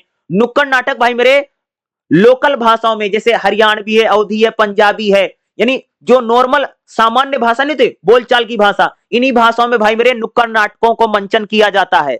नुक्कड़ नाटक जो कह सकते हैं हिंदी आधुनिक नाटक में एक लोकप्रिय विधा है भाई मेरे नुक्कड़ नाटक, यानी जो गली मोहल्लों में, सड़कों के किनारे जो किए जाते 15 से 30 मिनट के जो नाटक होते हैं, यही भाई मेरे नुक्कड़ नाटक है। आप लोगों ने कई बार देखा है, जैसे डमरू बजा करके या 2-3 लोग आकर के नाटक करते हैं सड़कों पर, आप लोगों ने देखा होगा। स्टेज बहुत ज्यादा बड़ा नहीं होता है, गली मोहल्लों में और खुली जगह पर ऐसे आम जनता के सामने नाटक कर देते हैं। ये होता भाई मेरे नुक्कड़ नाटक होता है। और नुक्कड़ नाटक को लेकर के एग्जाम में भाई मेरे क्वेश्चन आपसे जरूर पूछा जा सकता है, ठीक है। अगला जो हमारे लिए इंपॉर्टेंट बनेगा, आपको एग्जाम में जरूर आएगा, और वह जा ना सकी एकांकी को लेकर के एग्जाम में क्वेश्चन आपसे जरूर पूछेंगे, याद रखिएगा। तो भाई मेरे और वह जा ना सकी जो एकांकी है, इसको लेकर के एग्जाम में आपको क्वेश्चन जरूर आएगा। तो विष्णु प्रभाकर के द्वारा लिखा गया एक एकांकी है और वह जा ना सकी, ठीक है, याद रखिएगा। तो भाई मेरे और वह जा ना सकी जो एकांकी है, यह एक घर के कमरे से शुरू होता है। घर के जो सभी लोग हैं एक जगह पर बैठे हुए हैं, यह जो नाटक है और वह जा ना सकी जो है, इसमें 3 पात्र हैं। पिता शैलेंद्र हैं, माता शारदा हैं और बेटा शरद है। यानी माँ, यानी पिता, और यानी कह सकते बेटा है और पति पत्नी है। पिता शैलेंद्र, पत्नी शारदा और बेटा शरद है। यही एक एकांकी है। यही एक मंच पर होता है। एकांकी का आरंभ मंच पर शैलेंद्र लेटा हुआ किताब पढ़ने में व्यस्त है, बेटा शरद पढ़ रहा है। अचानक उसकी पत्नी और उसका बेटा बाहर से घर में आते हैं। घटना क्रम बिना क्षण गवाए घटित होता है और सूचना ला करके हलचल मच जाती है। जब बच्चा सूचित करता कि पिताजी, डॉक्टर ने कहा कि अम्मा की उंगली कटेगी, तो बच्चे की बातें सुन करके उसकी मां शरद के घर भीतर जाकर के चली जाती है और पिता शैलेंद्र तख्ते पर चढ़े बच्चों के नीचे उतरने लग जाते हैं। जल्द ही पता चल जाता कि उंगली में फुंसी हो जाने की वजह से डॉक्टर ने फुंसी की सफाई की बात कही है। पिता बेटे को बाहर भेजकर फिर पढ़ने लगता है। पत्नी शैलेंद्र के लिए दूध लाती है, शिकायत करते हुए कहती है कि घर में आटा खत्म हो गया है। वह चाहती है कि पति अभी भी लेटे और आटे की व्याख्या करें। धीरे धीरे घर की वास्तविक स्थिति सामने आती है। इस घर का पुरुष वास्तव में एक ज्ञानी है, लेखक है, जिसकी बाहरी समाज में मान सम्मान है। दिन प्रतिदिन लोग सलाह मशवरा लेने आते हैं, यह उसकी दिनचर्या है। इन अतिथियों का स्वागत सत्कार किया जाता है। का दायित्व पत्नी पर है, भाई कह सकते हो पत्नी पर सारा दायित्व है। उसके लिए भोजन बनाना, सारे काम वही करती है। दूसरा, लेखक की बंधी बधाई आमदनी का अभाव है, उतना पैसा कम मिलता है। पति का पारिवारिक दायित्व उपेक्षित करना है। शरद का लेखक पति शारदा की शिकायत का आदी है। वह उसे आने वाले 5 अतिथियों के लिए भोजन तैयार करने के लिए कहता है। अभाव में सत्कार की चिंता के बीच झूलती शारदा बालक शरद का सहारा देने का प्रयास करती है। अल्पायु शरद एक संवेदनशील बच्चा है जो मां के दायित्व में हाथ बटाने का प्रयास करता है। उसे मां की उंगली की चिंता है। अतिथियों के खाने की चिंता के कारण शरद के बेटे को पड़ोस में रहने वाली सखी के घर आटा ला करके भेजती है। पड़ोस में हर तीसरे दिन आटा मांगने का ताना देती है पड़ोसन। शरद का तनाव और बढ़ जाता है। आटा ना मिलने से खोज उत्पन्न होती है और चौथे में पति का अपमान होता है। इस बीच घिरी शारदा स्वाभिमान की आग में चौतरफा झुलस रही है। इस प्रकार एकांकी अपने आरंभ में ही शैलेंद्र की दीन दुनिया से विमुख आचरण को बताती है, उसके व्यवहार को बताती है। शारदा के तनाव से उसकी सेवा से कम बालक शरद की चेष्टाएं दिखाती हैं। अगर एकांकी की बात करें खास तौर से भाई मेरे, इसमें शरद है, शैलेंद्र है और उसकी पत्नी शारदा है। इन्हीं लोगों के तीनों के इर्द गिर्द यह नाटक भाई मेरे पूरा घूमता है और वह जा ना सकी। ठीक है, ये नाटक एकांकी है भाई, नाटक नहीं है। ठीक है, एकांकी का इस भाग में शरद जो है शशि को आत्मिक और सहयोग के संबंध में भरोसा टूटता दिखाई देता है। शरद की जीवन स्थिति अधिक जटिल हो जाती है और उसके निजी जीवन में खींच सार्वजनिक रूप से हम लोगों को देखने को मिलती है। तो भाई मेरे एकांकी जो है आपके एग्जाम में जरूर आएगा। और वह जा ना सकी एकांकी चरम सीमा पर पहुंचता जब शारदा अपने वैवाहिक जीवन से परेशान होकर के उससे निकलने का फैसला लेती है। कौन? शारदा अपना सारा सामान बांध लेती, परंतु घर से निकलने से पूर्व वह पति से अक्सर मिलने आने वाली प्रशंसिक शीला के साथ अपने पति के साथ संवाद छुप करके सुनती है। उसे लगता है कि शीला और शैलेंद्र में परस्पर अनुराग है। शैलेंद्र शारदा से दूर हो जाता है। दोनों की बातें सुनकर के शारदा का संशय मिट जाता है। शैलेंद्र शीला की निजी जिंदगी में निर्णय के प्रति उदासीन है। भाई मेरे जो शैलेंद्र और शीला है, शीला जो थी कह सकते इसकी जो पत्नी शारदा है, उसको लगता है कि भाई उसके पति का चक्कर है और बाद में वो जाने का प्रयास करती है, लेकिन बाद में पता चलता है भाई मेरे ऐसा कुछ नहीं है। तो जो शारदा है वो अपने पति को छोड़ करके जाना चाहती क्योंकि उसको लगता है कि उसका संबंध उसके पति का यानी शैलेंद्र का किसी और के साथ चक्कर है, लेकिन बाद में जब बातें छुप करके सुनती पता चलता है ऐसा कुछ नहीं है और बाद में वह महिला जो है शारदा घर छोड़ करके नहीं जाती है। यही भाई मेरे पूरा एकांकी और वह जा ना सकी, जिसमें शैलेंद्र, शारदा और उनका बेटा जो रहता है। यही भाई मेरे क्या है, बेटा जो कह सकते हैं अपनी माँ को लेकर के बहुत ज्यादा सेंसिटिव है। खासतौर से अगर बात करें हम लोग, वो अपनी माँ की उंगली की चिंता बहुत करता है। और कह सकते हैं इसमें जो पति है, पति भाई बहुत कह सकते हैं लेखक राइटर है, उसका बड़ा मान सम्मान है, घर पर बहुत सारे लोग आते हैं और उसकी पत्नी जो शारदा भाई उसको खाना बनाना सब कुछ करना होता है। इस बीच में शारदा को लगता है उसके पति का किसी महिला के साथ चक्कर है, तो उसको बहुत गुस्सा आता है और वह घर छोड़ने की बात करती है, लेकिन बाद में भाई मेरे वह घर छोड़ करके नहीं जाती है। यही है भाई मेरे और वह जा ना सकी। तो और वह जा ना सकी क्या है, एक पारिवारिक समस्याओं को लेकर के भाई मेरे लिखा गया नाटक है, याद रखिएगा। ठीक है, इसका प्रमुख पात्र भाई मेरे शारदा है, एकांकी का मुख्य पात्र शारदा है। शारदा दो रूपों में एकांकी में देखी जा सकती है, जो शादी से पूर्व आधुनिक विचारों वाली है और शादी के बाद कैसी हो जाती है, शारदा की बात करेंगे। दूसरा इसमें भाई मेरे जो पात्र है उसकी बात इसमें जैसे शैलेंद्र है, वह ना जा सकी का एकांकी का दूसरा पात्र शैलेंद्र है। शैलेंद्र लेखक है, संवेदनशील रचना करता है। शारदा से विवाह होने से पूर्व उसकी साहित्यिक क्षेत्र में प्रतिष्ठा थी, साहित्य में उसका जीवन और आमदनी का जरिया था। ठीक है, तो शैलेंद्र है। और तीसरा जो इसमें कैरेक्टर है भाई उसमें कह सकते हो जैसे शरद है। शारदा और शैलेंद्र का इकलौता बेटा भोला आज्ञाकारी बालक शरद है, जो बहुत भोला, अपनी माँ को लेकर के बहुत संवेदनशील है भाई मेरे शरद। शरद जो है। श्रीधर कौन है, श्रीधर शारदा और शैलेंद्र में पारिवारिक मित्र है। अगर श्री ठीक है, तो और वह जा ना सकी, इसकी माँ जो होती है भाई मेरे शरद की, वो जाती नहीं, वही इसमें बताया गया है। और बहुत ही ज्यादा इंपॉर्टेंट एकांकी है भाई मेरे, और वह जा ना सकी। और इससे आपको एग्जाम में क्वेश्चन 100% आएगा, याद रखिएगा, और वह जा ना सकी, क्योंकि बहुत बार इन लोगों ने इसको पूछा भी है। ठीक है, इसलिए इसको जरूर पढ़ के जाइए। अगला अगर मैं क्वेश्चन की बात करूं तो क्या रहेगा, जगदीश चंद्र माथुर के नाटक और एकांकी की विशेषता बताओ। तो भाई जगदीश चंद्र जो माथुर है, ये प्रयोगशीलता वाले नाटक बहुत लिखते हैं, यानी अलग अलग प्रयोग करके इन्होंने नाटकों को बहुत लिखा है। ठीक है, प्रायोगिक नाटक बहुत हैं। किसके भाई मेरे, जगदीश चंद्र माथुर जो हैं, जीवन में उत्कर्षण और एक सीढ़ी के रूप में लिखते हैं। यानी प्रयोगशीलता का मतलब होता है कि जो लेखक है समाज में जो विसंगतियां हैं उनमें नए नए प्रयोग करके लिखता है। दूसरा, आधुनिक चेतना के लेखक कौन है भाई मेरे, कह सकते हो सर ये जगदीश चंद्र माथुर हैं। इन्होंने जो सामाजिक चेतना है उसको लिखा है, यानी यथार्थवाद और नई पीढ़ी को जगाने के लिए उन्होंने भाई कह सकते हैं अपने नाटकों की रचना किसने की है, वो भाई मेरे जगदीश चंद्र माथुर हैं। आधुनिक चेतना के नाटक लिखते हैं। तीसरा क्या है, प्रकृति चित्रण।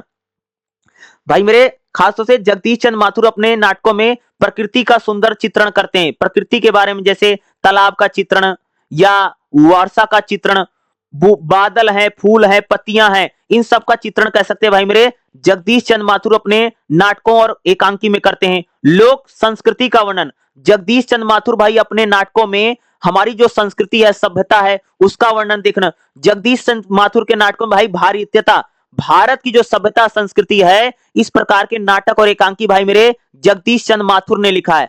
हिंदू मुसलमान की एकता की बात करते हैं, जगदीश चंद्र माथुर कह सकते हैं अपने नाटकों में खास तौर से जो भारतीय सभ्यता है, जिसे भगवान राम के बारे में उन्होंने रघुकुल रीत लिखा, या दशरथ नंदन तो भगवान राम है, भगवान कृष्ण है। इस प्रकार के भारतीय सभ्यता संस्कृति को जगाने वाले नाटक किसने लिखे, जगदीश चंद्र माथुर है। जगदीश चंद्र माथुर भाई मेरे नए नए प्रकार के भी इन्होंने नाटकों को लिखा है, जिसमें कह सकते पुरुष यानी पुरुषार्थ की भी इन्होंने बात की है। और इन्होंने अपने नाटकों में कह सकते नए चीजों को भी यानी व्यंग्यात्मक और गहरे विचार वाले भी नाटक किसने लिखा भाई मेरे, जगदीश चंद्र माथुर ने लिखा है। तो जगदीश चंद्र माथुर के जो नाटक है ना, यह भी आपके एग्जाम में भाई मेरे पूछा जरूर जा सकता कि जगदीश चंद्र माथुर के नाटकों की विशेषता बताइए, या उनके एकांकी जो है उनकी विशेषता बताइए।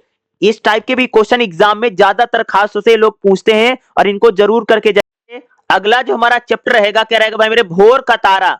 एक बहुत इंपॉर्टेंट महत्वपूर्ण नाटक है, इससे क्वेश्चन भाई मेरे आपके एग्जाम में जरूर आएगा। भोर का तारा, भोर मतलब होता भैया सुबह, सुबह का तारा क्या, तो भोर का तारा नाटक की हम लोग यहाँ पर थोड़ी सी बात करने वाले हैं। ठीक है, क्योंकि ये आपका एकांकी बहुत ही ज्यादा, नाटक एकांकी लिए बहुत ही ज्यादा महत्वपूर्ण है, एक प्रकार का एकांकी है भाई मेरे भोर का तारा। लगभग 5वीं शताब्दी में उज्जैन साम्राज्य में एक कवि है भाई मेरे राजशेखर, उनकी इस कहानी एकांकी है भाई मेरे भोर का तारा, उन्हीं पर है। शेखर कोमल भावनाओं में प्रेम की कविताएं लिखने वाला एक नौजवान है। भाई मेरे शेखर जो है एक नौजवान आदमी है, जवान लड़का, जो भाई मेरे क्या लगता है, प्रेम की कविता लिखता है भाई मेरे, जिसका एक मित्र है माधव, जो दरबार राजा के दरबार के निकट है। शेखर भाई मेरे उज्जैन में एक युवती छाया से प्रेम करता है, यानी शेखर नाम का जो लड़का है उज्जैन में यानी उज्जैनी में एक लड़की है जिसका नाम छाया है, उससे भैया मेरे शेखर प्रेम करता है और उस छाया नाम की लड़की के लिए प्रेम के गाने लिखता भैया, प्रेम के गीत लिखता। कौन लिखता भाई मेरे? ये शेखर नाम का लड़का लिखता है। ठीक है जी। एक दिन माधव बताता है कि राजा ने शेखर को राजकवि बनाने वाले हैं क्योंकि उसका गीत सम्राट को बहुत पसंद आया। भाई मेरे जो शेखर था उसका एक दोस्त है माधव। माधव एक दिन आकर के शेखर को बताता कि भैया तुमको जो राजा है ना, राजा तुमको राजकवि बनाने वाले हैं। क्यों बना ले? क्योंकि शेखर का जो गीत है ना राजा को भाई मेरे बहुत पसंद आया है। इधर यह सूचना है कि छाया के भाई देवदत्त को सम्राट ने तक्षशिला का छत्रप बना दिया है। भाई जो छाया है जिससे शेखर प्रेम करता है, उसका जो भाई है उस देवदत्त को राजा ने क्या बना दिया भाई? तक्षशिला का छत्रप बना दिया है। अब छाया का भाई देवदत्त अपने जिम्मेदारी के लिए उज्जैन से बाहर गया। माधव भी उसके साथ चला गया। छाया और शेखर को निकट आने का अवसर मिला। भैया छाया का भाई बाहर चला जाता है और छाया और शेखर जो दोनों प्रेमी जोड़े थे उनमें भैया मौका मिल गया दोनों को आपस में मिलने का। यहां पर मौका मिल जाता किसको भाई? शेखर और छाया को। शेखर कौन है? जो बहुत प्रेम की कविता लिखता है, जिसको राजा ने भाई राजकवि बना दिया है। और छाया कौन है? शेखर की प्रेमिका है, कह सकते हो। ठीक है, इसकी प्रेमिका कौन है भाई? छाया है। तो कह सकते शेखर छाया को बताता है कि आकस्मिक उपहार देने के लिए उससे छिप छिपा करके एक काव्य भोर का तारा, यानी कह सकते भैया शेखर ने एक बहुत महत्वपूर्ण कविता लिखी है भोर का तारा, और सबसे छुपा करके वो भैया छाया को सुनाने आया है। ठीक है, छाया इस काव्य को देख करके रोमांचित खुश हो जाती। भाई मेरे छाया प्रेमिका है भाई मेरे शेखर की। तो भाई मेरे जब शेखर कहता है कि मैं तुम्हारे लिए एक बहुत बड़ी कविता लिख करके एक बहुत बड़ा गीत लिख के लाया हूं, गाने लिख के लाया हूं, क्या भैया? भोर का तारा। और भोर का तारा जब छाया सुनती है तो भैया बहुत ज्यादा रोमांचित हो जाती है, खुश हो जाती है, हैप्पी हो जाती है। ठीक है जी। मनोरम कल्पनाओं के सुंदर सागर में अचानक तूफान आ जाता है। यानी कह सकते भैया शेखर और छाया आपस में प्रेम की बातें कर रहे हैं और शेखर कह सकते उसको कविता सुना रहा है भोर का तारा। अचानक भैया तूफान आ जाता है। माधव आकर के सूचना देता है कि भारत के पश्चिम इलाके पर हूणों ने आक्रमण कर दिया। भाई विदेशी हूण, विदेशी बाहर से आते थे भाई। अचानक आकर के माधव शेखर को बताता भाई विदेशी आक्रमणकारियों ने हमारे राज्य पर हमला कर दिया है, हूणों ने हम पर आक्रमण कर दिया है और पंजाब तक हूण आ गए हैं। इस समाचार से उज्जैन में हलचल मच जाती है। माधव यह बताता है कि छाया का भाई देवदत्त जो है वो भाई मेरे लड़ाई में मारा गया। छाया का जो भाई देवदत्त था जिसको राजा ने कह सकते भाई मेरे कहीं का छत्रप बना दिया था, तो बाद में युद्ध में कह सकते छाया का भाई जो है देवदत्त मारा गया है। शेखर इस परिस्थिति में कल्पना और मनोभाव में बाहर निकलता है और वह अपने मानसिक अवरोध को यानी मानसिक टेंशन को दूर करता है और करने के लिए बिना पल गंवाए भोर का तारा की पांडुलिपि को आग के हवाले कर देता। यानी शेखर को लगता कि भाई मेरे जो कविता है इसको कोई पढ़ ना पाए, इसलिए जो भोर का तारा उसने कविता लिखी थी भैया उसने क्या किया, उसको उसने क्या कर दिया? आग में जला दिया और जनता के साथ युद्ध के गीत गाने लगा। उसने प्रेम कहानी को उसने छोड़ दिया और अपने प्रेम भरी जो कविता थी उसको भैया आग में जला देता है और युद्ध यानी जनता युद्ध में कूद कूद है और युद्ध के लिए युद्ध के गाने गाने लग जाता भाई शेखर। उसकी जो प्रेमिका है छाया, वह पांडुलिपि नष्ट हो जाने से व्यथित है। छाया को बड़ा दुख होता कि भाई शेखर उसके लिए प्रेम की कहानी लिख कर के लाया था और भैया शेखर को जब पता चला भैया युद्ध होने जा रहा है, दूसरा दुश्मन ने हमला कर दिया है, तो शेखर भैया जो पन्ने पर लिखा था ना राधा के बारे में, छाया यानी लिखा था, कौन सी लिखा था भाई? भोर का तारा कविता लिखी थी, उस कविता का पन्ना आग में जला देता है। जब आग में जला देता तो भाई राधा को छोड़ी, राधा नहीं छाया को बड़ा दुख होता जो इसकी प्रेमिका है भाई, उसके लिए कविता लिख करके बड़ी खुश हुई थी। ठीक है, उससे लग रहा है कि जैसे प्रभात यानी सुबह समाप्त। छाया को लगता है मेरे जीवन में जो प्रेम था, जो भोर था, जो सुबह थी, प्रभात था, वो खत्म हो गया। तब माधव कहता कि छाया मैंने तुम्हारा प्रभात नष्ट नहीं किया है, प्रभात तो अब होगा। शेखर तो अब भोर का तारा था, अब वह प्रभात का सूर्य बनेगा, यानी वो लड़ भिड़ करके आएगा। यानी शेखर यानी कह सकते हो कि जो छाया है, छाया को भैया समझाया जाता है, माधव बताता है कि अब जो शेखर है वो कोई भोर का तारा नहीं बल्कि अब वो सूरज बन करके आएगा। तो भाई मेरे यही भोर का तारा एक एकांकी है, इसमें प्रेम कहानी है भाई मेरे, जो पूरी भी नहीं हो पाती है। और शेखर जाकर के वो भैया जो भोर का तारा कविता लिखी थी छाया के लिए, जो उसकी प्रेमिका है, बेचारा उसको बाद में आग में जला देता है, बेचारी दुखी भी हो गई है, ठीक है। और कह सकते हो कि शेखर का जो दोस्त है माधव है, वो छाया को जाकर के बताता भैया वो भोर का तारा नहीं बल्कि अब वो तो सूरज बन करके आएगा। तो भाई यही एकांकी है भाई मेरे, भोर का तारा। और भोर का तारा जो एकांकी है भाई मेरे, इसको लेकर के एग्जाम में क्वेश्चन 100% आता है और बहुत बार पूछा गया कि भोर का तारा की विशेषता बताओ, या भोर का तारा का कथा सार बताइए, या भोर का तारा की शैलीगत विशेषता बताइए। इस टाइप का क्वेश्चन 100% आता है, या भोर का तारा ही आ जाएगा, इतना ही लिख करके। तो जो मैं बता रहा हूं भाई मेरे भोर का तारा में, यही आपको समझ लोगे ना तो आराम से एग्जाम में लिख पाओगे भाई मेरे, जो भोर का तारा है, ठीक है। और देखो छोटा सा है, बहुत बड़ा है भी नहीं, लेकिन इसमें क्वेश्चन हमको निकालने पड़ेंगे, पॉइंट निकालने पड़ेंगे उसको लिखने के लिए, समझ गए। तो भोर का तारा भाई मेरे बहुत इंपॉर्टेंट है और एग्जाम में ए आएगा ही आएगा। अगला क्वेश्चन देखेगा, राम कुमार वर्मा की साहित्यिक विशेषताएं बताइए। तो देखेगा डॉक्टर राम कुमार वर्मा एक बहुत बड़े नाटककार और कवि के रूप में इनको जाना जाता है। डॉक्टर राम कुमार वर्मा ने अपने साहित्य में सृजन को नए आयाम दिखाए हैं। इन्होंने कह सकते हैं इनको बहुत बड़ा नाटककार और कविकार इनको माना जाता है। राम कुमार वर्मा की अगर मैं बात करूं, ठीक है, क्या है भाई मेरे, राम कुमार वर्मा, इन्हें एक कुशल और सजग शब्दावली का शिल्पी माना जाता है। इनकी भाषा बहुत सजग है और अलग अलग शब्दों का भाई प्रयोग भी करते हैं। अगर आप देखेंगे तो बहुत ही ज्यादा कल्पनाशील कवि है। देश काल सीमाओं से परे जाकर के इन्होंने अपनी रचनाओं को लिखा है। अगर मैं बात करूं डॉक्टर राम कुमार वर्मा, डॉक्टर राम कुमार वर्मा ने एक नाटककार हैं, ऐसे कम नाटककार हैं जो सृजनात्मक साहित्य लिखते हैं। नाटकों में इन्होंने सृजना की है और नाटकों के सैद्धांतिक पक्ष को कौन लिखता भाई, डॉक्टर राम कुमार वर्मा। डॉक्टर राम कुमार अगर वर्मा की बात करूं तो इन्होंने कई सारे ऐसे नाटक लिखे हैं जिसमें महापुरुषों की विशेषता है, जैसे इनका दीपदान एक नाटक है, ठीक है। डॉक्टर राम कुमार वर्मा एक सफल कवि हैं और उनमें सुलभ भावुकता है, बहुत भावुक कवि है कह सकते। डॉक्टर राम कुमार वर्मा ने की कविताओं को भली भांति, यानी उन्हें प्रकृति, राम कुमार वर्मा भाई, डॉक्टर राम कुमार वर्मा प्रकृति प्रेम को लेकर के, व्यथा को लेकर के, प्रेम को लेकर के, सौंदर्य को लेकर के, इस प्रकार की इनकी कविताएं हम लोगों को देखने को मिलती है भाई डॉक्टर राम कुमार वर्मा। दीपदान इन्होंने एकांकी लिखा है।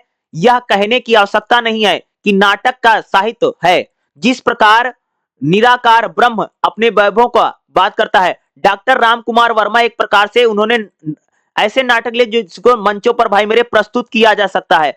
डॉक्टर राम कुमार वर्मा की मानते हैं कि ऐतिहासिक नाटकों की भाषा बहुत का प्रभाव दर्शकों पर बहुत पड़ता है। यह सत्य है कि चंद्रगुप्त और मौर्य काल की भाषा हिंदी नहीं है, किंतु यदि हिंदी में हम नाटक लिखते हैं तो उससे हमारी जनता को समझ में आता है। डॉक्टर राम कुमार वर्मा भाई उन्होंने कह सकते हो कि भाषा पर बहुत ज्यादा महत्व दिया है।